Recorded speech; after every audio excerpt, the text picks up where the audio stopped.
I després tenim el que són els exemples de circuits curts, no? Que també la Diana ho comentava, no? Quantes persones hi ha entre el producte i entre el consumidor i el productor.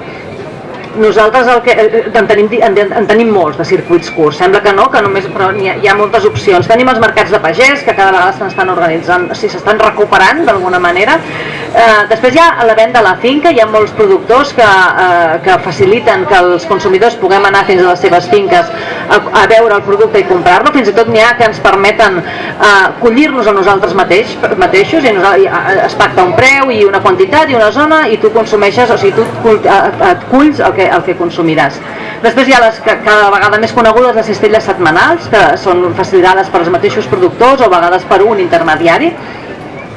Després també tenim els grups i les cooperatives de consum, que ens en parlava ara la Diana, són una aposta que connecta amb aquesta tradició cooperativista a Catalunya, d'abans de la Guerra Civil. També hi ha un model que són les associacions de consumidors i productors, o sigui, és reduir del tot a la distància, no? De manera que els acords, o sigui, el com es produeix i el que es produeix es pacta entre els productors i els consumidors. Després també hi ha les botigues dels mateixos productors, que poden ser agrobotigues, que poden estar als mateixos conreus o en zones properes. I també hi ha webs de productors que venen directament el seu producte. Ara us parlaré d'un exemple. Optar per aquests establiments de proximitat dels tradicionals i per circuits curts, què ens dona? Doncs el que ens permet és afavorir el teixit productiu i comercial autòcton. El que dèiem, estem afavorint les empreses que formen part de la nostra comunitat, d'alguna manera.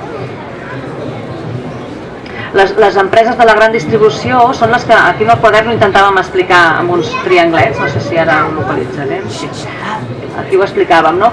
La gran distribució és la que està al mig i més poder acumula, no? En altres formats, aquests que us estem plantejant nosaltres, de circuits curts, el poder queda més repartit entre el que és el consumidor i el productor.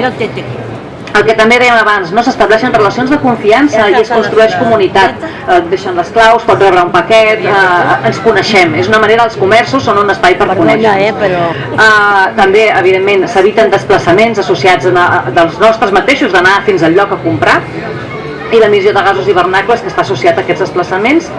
També s'eviten molts residus perquè la gran distribució és la reina dels embolcalls i del sobreenvasat, perquè necessiten per la seva logística que tot estigui molt envasat, i també perquè utilitzen els embolcalls com a reclams perquè nosaltres comprem més. Això amb circuits curts no és tan necessari, tu pots comprar un pot que no tingui ni l'etiqueta perquè fins i tot la pots deixar.